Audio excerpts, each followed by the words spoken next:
Hello, my name is Elise Fredeking. I'm the Nursing Success Specialist here at the college.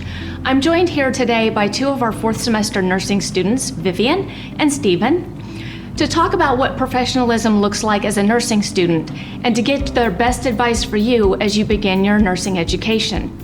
So Vivian, let's start with you. What do you wish you had known before starting nursing school? I wish that I would have known how all-consuming nursing school truly is, and if you let it, it will take over your entire life. So you need to know to take time for yourself and take care of yourself. Great, thank you. Stephen, how about you? I wish I'd known what I was getting myself into. Really, I wish that I'd known more about the scope of nursing practice and what's expected as a student in the hospital and what the job is like as a new grad. Would have helped me be a little less overwhelmed at the start. All right. What does professionalism as a nurse look like to you, Vivian? I believe that professionalism is centered around honesty and communication and advocacy. Your patients need you to be on their side. They need you to help them stand up for what they want. Their healthcare goals are very important. Okay. Stephen, how about you? Professionalism to me means behaving in a manner that brings credit to the profession. So just acting in such a way that it makes people think better of nurses rather than making them think worse about nursing. Great, I love that. What nonverbal techniques do you use when talking to patients, their visitors, and their family members? So body language is very important. Facing them, paying attention to them, using tone of voice, I guess.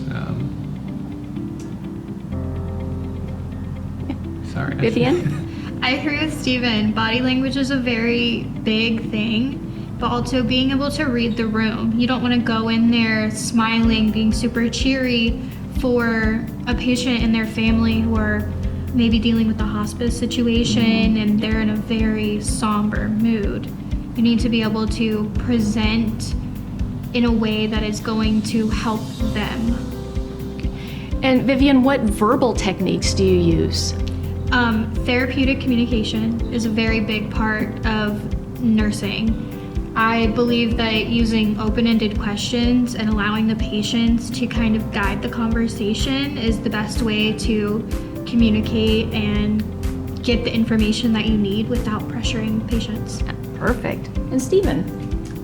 Open-ended questions are very important. Kind of reflecting what they're saying back to them to show that you understand what they're saying, summarizing, and also sometimes just silence helps. Just gets them to continue talking and lets them fully express themselves, so don't jump in over them. Absolutely, and silence can be a little bit awkward, right? Sometimes. But it is a useful tool to just allow the patient time to reflect and maybe come up with some different information or another thought that they have. What are your thoughts about calling patients dear or sweetie or honey, Vivian? I believe that there are very few instances where it's appropriate. Maybe in a situation like a long-term care facility where you've built a good relationship with the patient or like a very good rapport with their family, some place that it's not going to be considered condescending, because there are times when nurses will say that, like use those terms, and it sounds like they're talking down to the patient. Stephen, what do you think? I think it's all about the context. Most of the time, just using their name is probably better. I like to say, Mr. or Miss, really add that level of respect. But I've seen it work really well, especially when dealing with children or like older adults. Okay. Can you give an example, Vivian, of a time that you saw or observed a non-therapeutic communication?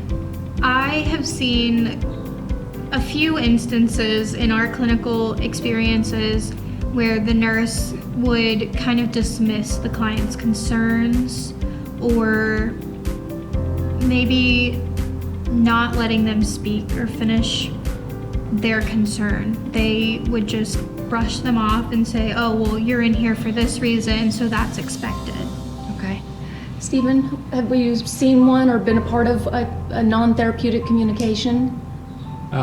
Yeah, I have a couple examples. One is early on, I think it was my second semester, there was a patient who just kept refusing wound care, and the wound care nurse just didn't ask those open-ended questions. She was just like, well, I need to get this done. I can do it now or I can do it later. And just didn't dig into why he was refusing or really explain the importance of that wound care to prevent him from getting an infection, which he did later end up getting it infected.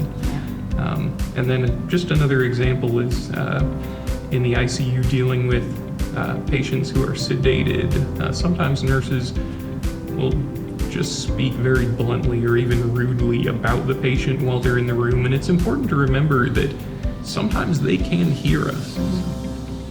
How about a therapeutic communication, a good example of a conversation that went well?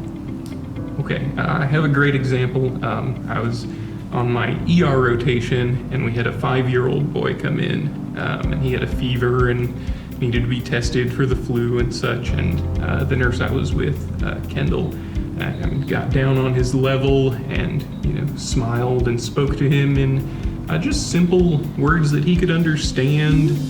Was really encouraging.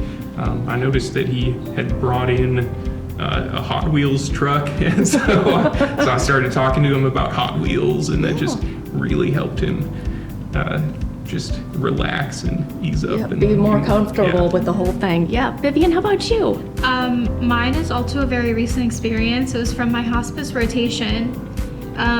The nurse that I was shadowing, she'd been doing it for quite a while, and we went into this patient's home, and he had not woken up in 2 days, and he was not very alert, but he was responding to pain.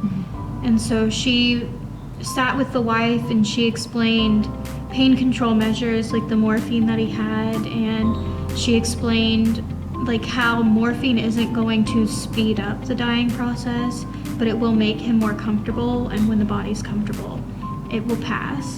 So the way that she handled that situation, she was so kind, and she was very empathetic with the patient's wife.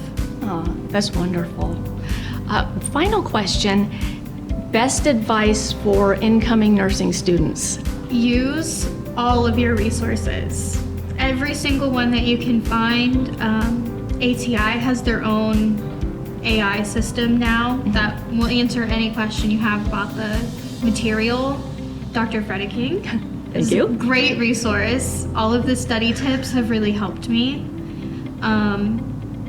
And even the library, like finding books about whatever you're studying, and talk to people from cohorts above you. Find a mentor. Stephen, best advice for the incoming students? Use your resources is exactly what I put down first there as well. And see Dr. Fredeking about test strategies and study tips.